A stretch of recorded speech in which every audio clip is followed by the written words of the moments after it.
I do Arabic calligraphy and geometry patterns, Islamic illumination. Most of my work is inspired by the traditional methods. I travel around just to study and see the places that has like these historical architecture. It's a huge source of inspiration for me. Yeah, that's Iran. I think because I think there are not too many tourists there. It's less common. Also, another huge factor why it's my favorite destination is because of the people, culture, and of course the architecture is absolutely stunning. So most of the architecture belonged there. It's the Safavids. That was my favorite era to explore the architecture and the patterns. And Isfahan was just so magical. When are you going to Yemen? Oh, that's on my list. And Sarah is taking me whenever she's ready. So when I go, Maaida will go. Of course, yes. That's the plan. We'll go together. Yeah, that's the plan. How does the architecture in Yemen differ from, say, Iran and other parts of the Middle East? It's quite sad that a lot of people don't even know the architecture that actually exists in Yemen. And I think mainly because of the media and the coverage that you have to put it loud. Basically, not a lot of people know what we have in Yemen. Is it any different? Yeah, it is quite different. It's quite unique. We have all these old architecture in buildings and in the houses. So if you look into Sana'a as an example and you see the buildings of the houses there, they still exist until now. And I really hope that it's not destroyed after what's happening right now in Yemen. I hope we still keep some of the heritage and what we have in there. And we have also the Yemeni Jews, the Jewish Yemenis that are quite famous with architecture as well. So they do all the glass stains and the wood carving, and the plastering. They're really, really good at it. That's amazing. Yeah, remind me to show you. Yeah, okay. Yeah, definitely. Actually, my uncle came up with the first, plasters of mini sculptures of Yemeni houses. It was his idea in Yemen, and now it's everywhere. They've been doing it. Really? Yeah. He passed away now, but his artwork is just pretty amazing. I would love to see that. You mentioned that Yemen has a rich Jewish history. Were there any Jewish Yemenis with you yesterday? You wouldn't know. Okay. We don't really question people about their beliefs and religion. I mean, and the main aim of this community that we are doing here is not to have anything to separate us. So wherever, it's quite sad because now in Yemen, people are fighting. People from the north, people from the south, they're trying to divide the country. And I don't want to see this. So the main idea of doing this community here is that all the young people that are here want to unite together. So we don't want to question people about their beliefs. We don't want to question people about which part are they from or what do they support, the old country, the new, whatever. We just want to be together in this, we want to help one another and we really want to unite here. So I'm hoping this actually happens. I'm really hoping. The only reason I joined this because I feel like it might actually happen. So yeah. So you don't like to separate by religion, but yesterday the whole ceremony began with reciting of the Quran. Won't that make it more of a Muslim gathering than just a Yemeni gathering in general? To To be honest, I don't think if there was any Jews, they would have minded, because Yemen is a Muslim country. So for them, it's like almost a culture now. It's not even, a religious icon thing to play the Quran. I had neighbors who were Christian, and they used to play Quran as well in their house. So it's not really it has to be only for Muslims, Just like anybody that would live in a Muslim country and they can hear the adhan, it's a common thing that happens there and people get used to it. What do you think, Maaida? Yeah, I agree 100%. How do we stop this religious thing that's stopping people from uniting? What do you think? I mean, you're an artist. Yeah. Can you tell us how art brings people together? I think mutual respect and acceptance, tolerance, to understand the idea that you have your own way and people have their own, and not getting in anybody's way, whatever they believe, just respect what people think, their ideology, what they respect, what they hold sacred. Out of respect, we should have the tolerance to understand and get along as a community rather than divide us like in like beliefs and religion, because I think above that we have the connection of being humans, and that comes first before any religion. So we have to connect, we have to be better human than like follow any religion. So that comes first, to train ourselves as like civilized people. Only that way we can really connect and respect each other. And if you are at the level where you are respectful towards like people's belief, I don't think there is any room for conflict in that way, because you accept and you have the tolerance, and you're not saying that you're right, and you're not pinpointing anyone and saying that no, I don't, you're wrong and I'm right. So that it goes automatically. And also the art of the Islamic arts, you might also ask a lot of us that we do, I do that, Maaida does that as well.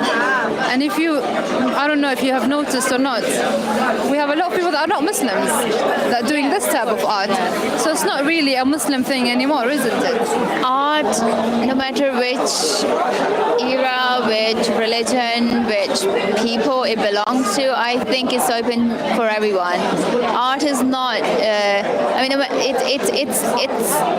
it depends on the individual how you take it. So there are people that take art as a therapy. There are people who think that it's a sacred art, it's sacred, so their ideology and the whole idea that revolves around doing certain art is because it's sacred. Let's just say, for example, Arabic calligraphy. So Arabic calligraphy is a very sacred form of art, especially in the Muslim community. When you talk about doing or learning calligraphy, it's almost as if you are worshipping, because it's not only like your time of meditation, you're not only remembering or doing dhikr, you're also writing something which is also a dua, and it's very sacred, the whole idea of doing that. So it depends, and there are people who learn just for the sake of it because it's beautiful, because Arabic calligraphy has its own aesthetic values, and it's very balanced and it's precise and very different to a lot of the other scripts that people learn. So I think it depends on person to person, individual to individual, how they take art. But I think art is something which is open to everyone. If it's to do for the betterment of the society, for people to connect, come closer, share ideas, art is the best form of bringing people together. We shouldn't bound things to certain ideas. But I do think somewhere when we talk about like the architecture and the geometric patterns and Arabic calligraphy, I personally do think and believe that this is a sacred form of art, and our ancestors and all of the study that they did and the dedication of their lives of putting work into it and polishing and and progressing into what they were doing. It was all driven by the love of Allah. It was the sacred. It was something that they hold very high and not just the art form. So I think it was very, very special. And whenever I'm visiting these mosques, I think it makes a huge difference if I'm looking at it from that perspective, that this was something that people dedicated their lives towards and they hold very sacred and special in their lives. So it adds much more value and meaning to it. Yeah, exactly. What do you think, guys, about modern art nowadays? Do you prefer the calligraphy, the olden, art, Islamic patterns, or are you into modern art? Modern art, famously, people say, oh, my 6-year-old could have done that. It's just paint thrown on the page. I haven't yet been impressed by modern art, but I'm impressed by how much money it can make. Saj, modern art. Modern art, it's an amazing talent. I used to look at it and think, wow, it's just sometimes you look at art and think, what the hell, like it's just like a line or two, but there's talent and patience and focus behind it. It's a real art to be an artist. Yeah, there's an art to be an artist. I want to ask you guys, do you think Islam has helped artists in the Middle East, or has it held them back because of all the limitations? You can't draw a face, you can't draw a living thing. Hasn't it restricted what artists can do? Okay, so when we talk about figures, most of the time we think that it's a restriction, but in my opinion, this is more to do with choice. I don't think there is a lack of anything that's holding them back or stopping them from progressing. I think it's simply a choice. It's more to do with agreeing with an idea that there are better forms to represent the Prophet, there are better forms to represent the divine, there are better forms that not only represent the divine but also complement the attributes of the divine. So let's just say, for example, one of the attributes of Allah is that He's infinite. With the geometrical forms, they are infinite. So that's one similarity or a connection, you can say. We rather not, because there is no form of God. So when there is no form of God, how are you going to portray it? That's only your imagination, right? So that the idea is that that's not the right presentation, because this is only mirror your imagination. So what's more befitting to represent the divine, it's to represent him in a geometrical form is more suitable, it's more worthy of representing him. You see what I mean? Because there are, like in universe, in nature, you have patterns everywhere. So let's just say you only take a flower, and the flower has like infinite patterns inside a pattern, inside a pattern. So it's like it has a certain precision, it has a certain form, it has the aesthetic beauty. So I think all of that is representation that He made that would be beautiful by Himself. So that also bring in the geometry in a way that it holds certain values, that is precise, it has the harmony, it has the balance, and then you can top it up with like using colors, and it gives like an idea of the infinity. So all of that, it holds, it brings geometry in a certain position where you think it's worthy of embellishing the mosque, which are literally the house of God, rather than the imagery. So I think the imagery, in what sense it's prohibited in Islam, is a completely different concept. that is to do with the worship of the idols. It's nothing to do with the representation of the figures or the prophets. No, I think Muslim in general they have this belief that the God doesn't have any shape, any form. It cannot be a human figure. It cannot be represented as like it has like a face or arms or anything like that. So it's more to do with Noor, which is light. So when you have this belief, automatically when you come to draw him, there is nothing that you can come up with. And as far as I know, the imagery of the prophet, I think that's also it's more of the time what has been said is that scholars and all the big ulamas has agreed onto this point that out of respect and out of courtesy, you don't draw figures of the prophets because A, you don't know what they look like. B, I mean, whatever you're going to draw is only your imagination. But having said that, there has been examples where people have drawn Prophet Muhammad, peace be upon him. There is recently when I went to Istanbul in Hagia Sophia, there was a Persian manuscript where there was a figurative drawing of the Prophet and the other Khalifas. So it's not that it has never been done. People had the opportunity and the freedom to do that. It was their own like choice to do that. But most of the time, the common beliefs that people prefer not to. What that randomly came. No, we'll come to that. So the opinions have changed over the years. It seems at certain times drawing beings or even people was more acceptable. I've seen, I think, images maybe from the Mughal times portraying even the Prophet, but his face is blanked out with a flame or something like that. This idea of Noor. Some of the people that are very insistent that you cannot draw God, that you must not never ever make an image, also seem to attribute a physical image or form to God. And they will talk about God having a hand and he sits on a throne and God has a leg, and although it's not like the legs that we have, they're very keen on the fact that he has these physical attributes. Are these people creating an image in their mind? Have they fallen into a sort of a trap?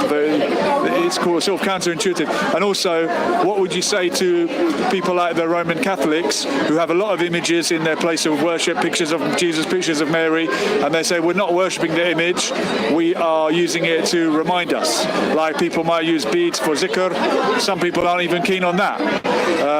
But yeah, how do you feel about those issues? I mean, first of all, can I just say that I absolutely love going to churches and looking at the artwork.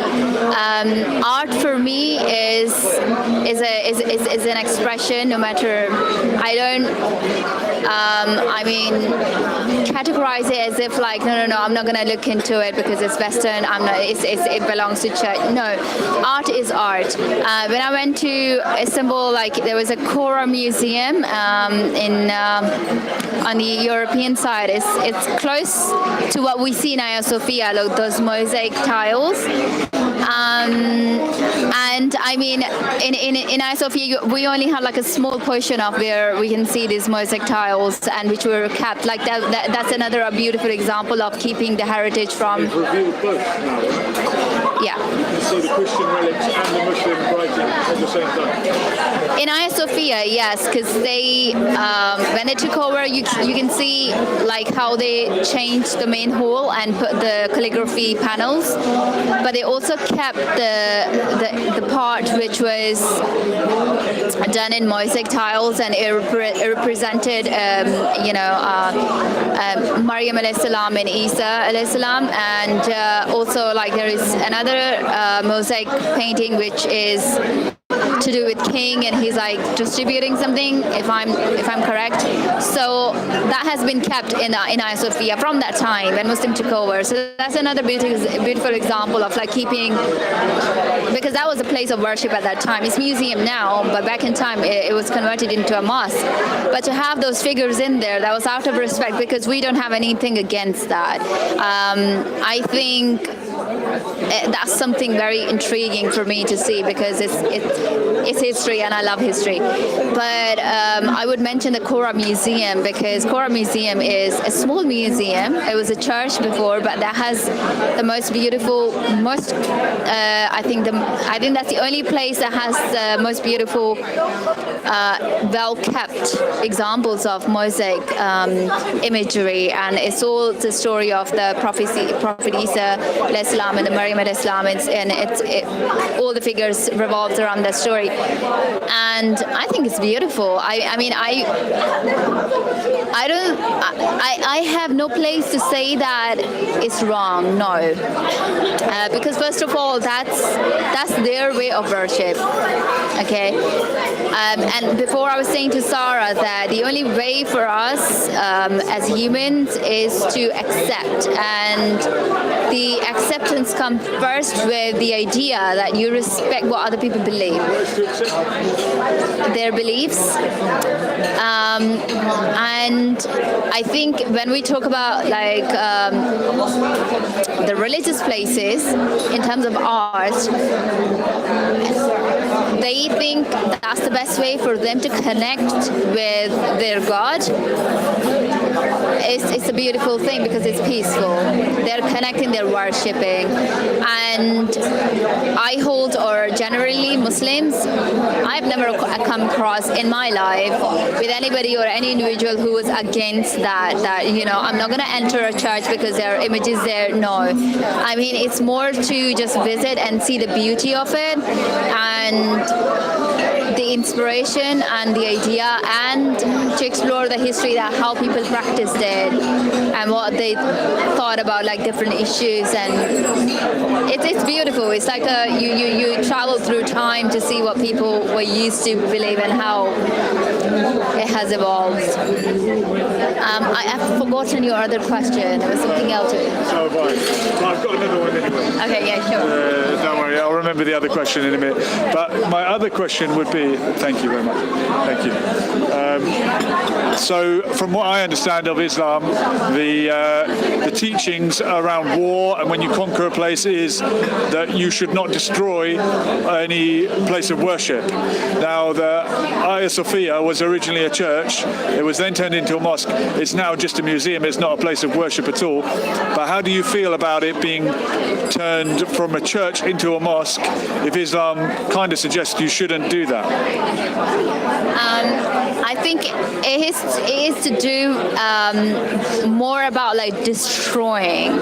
Hagia Sophia is in its original form. If you see the marble tiles, and it's quite interesting because every single time I go there, I don't know many people notice that, but it's like a mirror image. So one slab was cut twice, so it has like the same image, and it's like the whole, when you enter the entrance, the whole area is covered with like those marble massive tiles, and they're like, it's beautiful. It's absolutely stunning.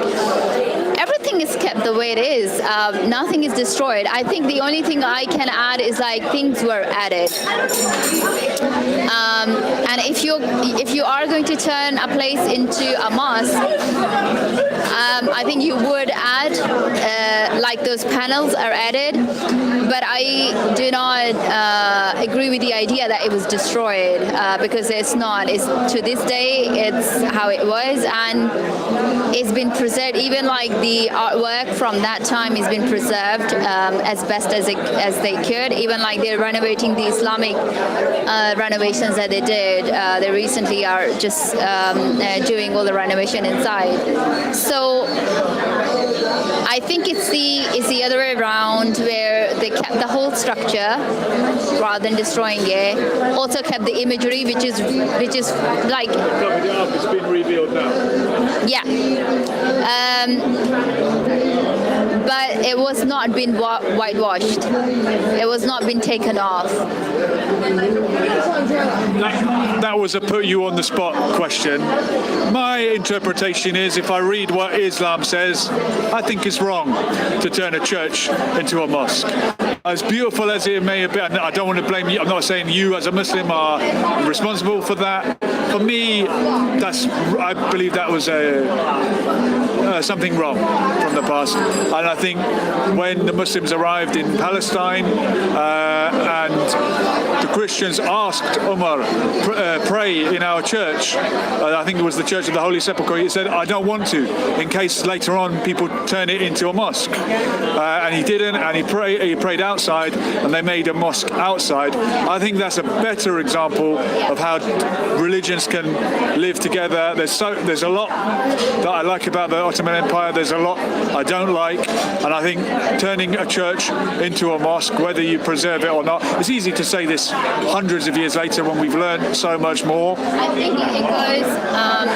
I would say that history is something that sometimes makes you cry. Sometimes tears your heart apart. It's brutal. It's so many stories that you read, and it just kind of like you're in a state of like trauma, because so many incidents, heartbreaking incidents, and I think it goes both ways. If we see that churches turning into mosques, then there are examples of mosques turning into churches as well, like the Mosque of Cordoba. Exactly. So and then the Mosque of Cordoba actually went through a lot, because it was like too much back and forth with that place. And when I visited it, I think it was just too much for me. I was very emotional, because not only the structure was destroyed, but actually it was like you could see that things were like destroyed up until here, and then the new structure was built. So it doesn't have any harmony in that sense. All of a sudden you are in Islamic architecture, and then suddenly it turns into like allow people to pray anymore in there.